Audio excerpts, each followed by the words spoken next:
Coach, what does it mean to you at this point in your career to have an opportunity to coach in the Army-Navy game? It's really incredible, and very, very thankful for the opportunity. And I've been excited for this, for going on almost 10 months. Been looking forward to this opportunity to be a part of such a special game that means so much to our country. Man, it's just kind of like you're on cloud nine. A lot of adrenaline, and just really looking forward to getting the guys prepared and going out and playing. I know we always talk about taking them one at a time, but as you say, since the time that you've come to the academy, is this game always kind of looming there? Oh yeah, of course. This is the biggest game of the year, obviously for us, and it's always on your mind. And so, just again, knowing that we're just a few days away, it's incredibly exciting and motivating, and just really looking forward to the opportunity. And do you also see a difference in your players as they head out to the field, leaving Rickensaw for this build up to the Army-Navy game? Yeah, absolutely. Everybody came in with great looks in their eye and a lot of pep in their step, yesterday. And I know they're going to go out and have a great day at practice today. So it's exciting, really is. Thanks a lot, Coach. Yeah, of course. Wags.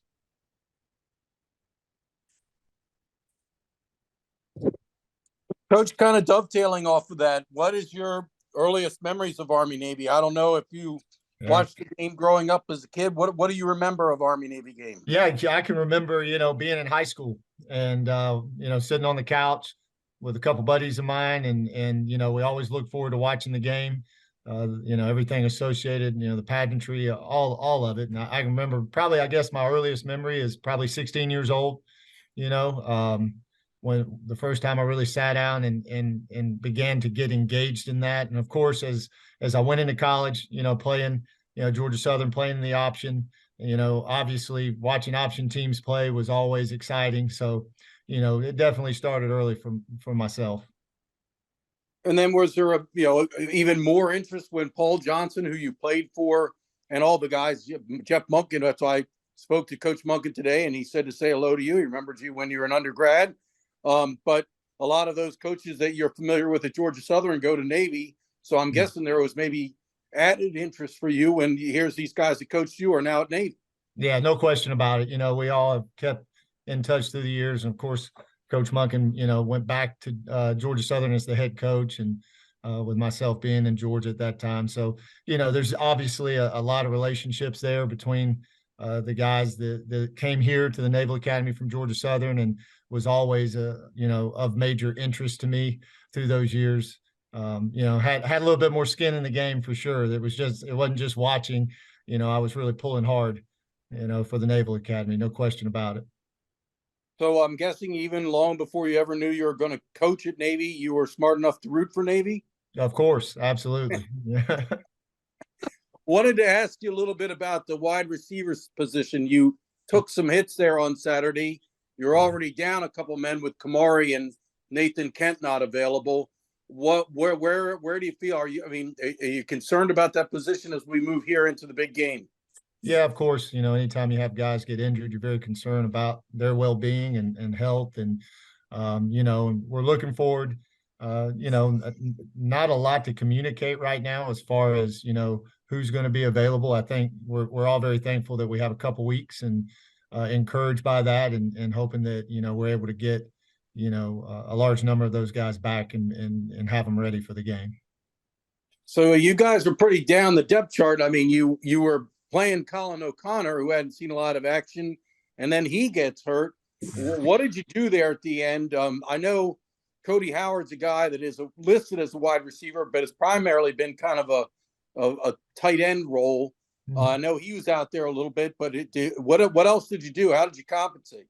Well, we were stopgapping with some of our slots, plugging in guys, and to Coach Okaitis' credit and all those guys, actually Mick went down to the sideline in the middle of the game in order to try to help facilitate. He was literally coaching guys up from the sideline, like telling them what to do as the play went in, I was having to call 2 and even 3 plays at a time so that he could get out in front of communicating. It was a lot of moving parts, to say the least, and those guys, all things considered, those guys did a great job, because you were literally, telling some guys what to go do, right before they had to go execute the play, just because of the circumstance we were in with all the injuries.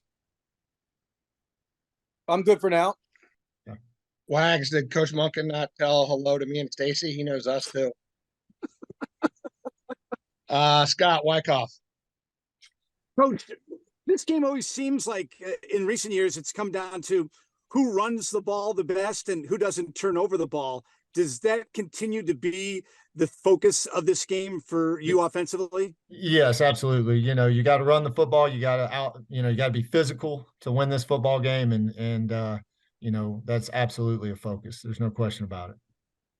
What has impressed you by what you've seen this season of this Army defense? Well, they're obviously well coached, always have been. They play hard. Of course, they take it, to another level, just like our guys do in this game. They're strong up front, and they have very capable players at all levels. So they play hard. They're well coached. Physically, they're a strong bunch. So they're a good defense. How has Daba been? We haven't seen some of the big plays that we've seen from him from the past, but when he does get in, it always seems like his play makes a difference. Yeah, absolutely. And Daba is one of those glue guys for us and does a great job. When he gets out there and he's definitely a guy that is going to play a big role in our success this coming Saturday. Thank you. Yep. Wags. Coach, can you kind of talk about the evolution of the offense over the course of the season? This is something else I was talking about with Coach Monken, because he's going through the same thing you are. He's installing a new offense. It takes time. There's stops and starts. Some good things happen, some bad things happen. He's not pleased with where they're at with 20 points a game, and I think they're at 208 rushing yards a game, and that's not to their standard. But can you kind of talk about what the evolution? I'm sure it's been frustrating at times, and you probably want to accelerate the process, but you can't. Yeah, absolutely. Of course, I wish we were further along. There's absolutely no question about that. I wish we were more consistent in a lot of facets. I think there have been a lot of extenuating circumstance, that we've had to overcome, of course. But at the end of the day, we want to put a product out on the field that's consistent and executes at a high level, scores points and gains yards. And we have not been consistent in that. So, of course, the drive to get to that is extremely strong for me right now. There's no question about it. Whatever it takes from a work standpoint to get our offense to a point where we are doing those things that we're talking about, being consistent and gaining yards and scoring points. That's what we're going to do. And there's no question about that. There's been some incremental progress. Obviously, there's a lot of things that are really good that have come up, through the season, guys who have emerged as playmakers, and so I'm excited and very encouraged. I feel like the future is very bright. There's no question about that. But again, just wanting things to come together quicker than they have. That's why I'm so excited about this opportunity, in our next game. It's an opportunity for our guys, and I know they're going to be motivated and fired up to go out and continue to get better and grow in their confidence as we go out and play our best game. So obviously we only see what happens on game days, but I'm sure there's been a lot of hidden progress and over the course of the season that is, that you as coaches have noticed and feel good about, correct? Yes, there's absolutely no question about that. The day-to-day, seeing individual guys have aha moments and just get better, and in a lot of facets, not just physical execution pieces, but mentally, just seeing some growth there. And then for me, quite honestly, continuing to work to grow relationships. So much about coaching and why I love coaching is a relationship piece. And that's something that, continues to be something that I want to work very passionately at, because these guys they're awesome and they're special guys. And, So that all of those things, there's been some really, really bright spots, as you said, that are kind of behind the scenes. And my hope is that we'll continue to build on those. And then as a result, you're going to see a more consistent product and productive product on the field. One thing that Coach Monken mentioned that, regardless of what the production's been, you are a difficult offense to prepare for. He said that you all have probably given a lot of teams headaches with all of what you're presenting. Do you feel good about having a fellow coach say something like that? Well, of course. And, while he's absolutely the enemy now, I do have respect for Coach Monken, having played for him and been around him for a lot of years. And, he's an outstanding football coach. There's no question about that. So yes, it does. And there's been some compliments paid to our offense from opposing defensive coordinators several times through the course of the year. So that's encouraging. Word chatter gets back to you, and so I think we're absolutely on the right path, in what we're doing. We set out to, do things that kept defenses off balance, that kept them up late at night, trying to prepare for us. And we have been able to do that by all accounts and some of the feedback that we've gotten, like you're mentioning from Coach Monken. But, so that is absolutely encouraging. And it definitely gives you a little bit of wind in your sails, so to speak, to keep pressing forward. There's no question about that.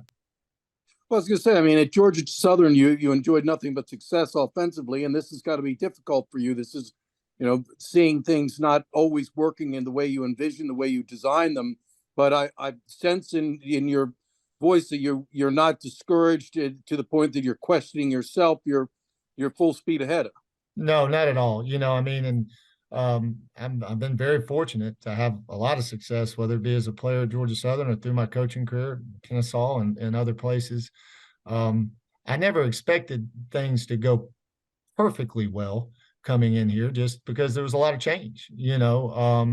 I think, being sober in that, but at the same time, I am a competitor and my goal was for everything to go really at an elite level. So all that being said, again, and we just spoke to this, there's a lot of really, really positive things going on, with our guys on the practice field day to day. And then you see moments of that during games. You just don't see it consistently enough.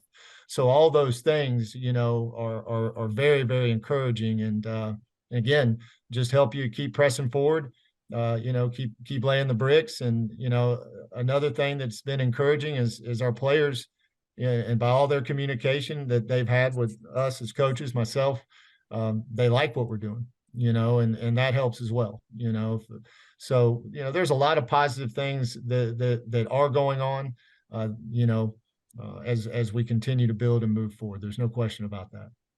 So they talk a lot about, the improvement you make from game 1 to game 2 in a season, but I'm guessing the improvement for the offense from year 1 to year 2 would be significant. You're getting another spring to rep it, and then you're going to come back next year with guys who aren't learning it on the fly, but already know it, and now they can kind of take the next level. But are you excited about what next year could bring, having gotten the groundwork placed, the foundation?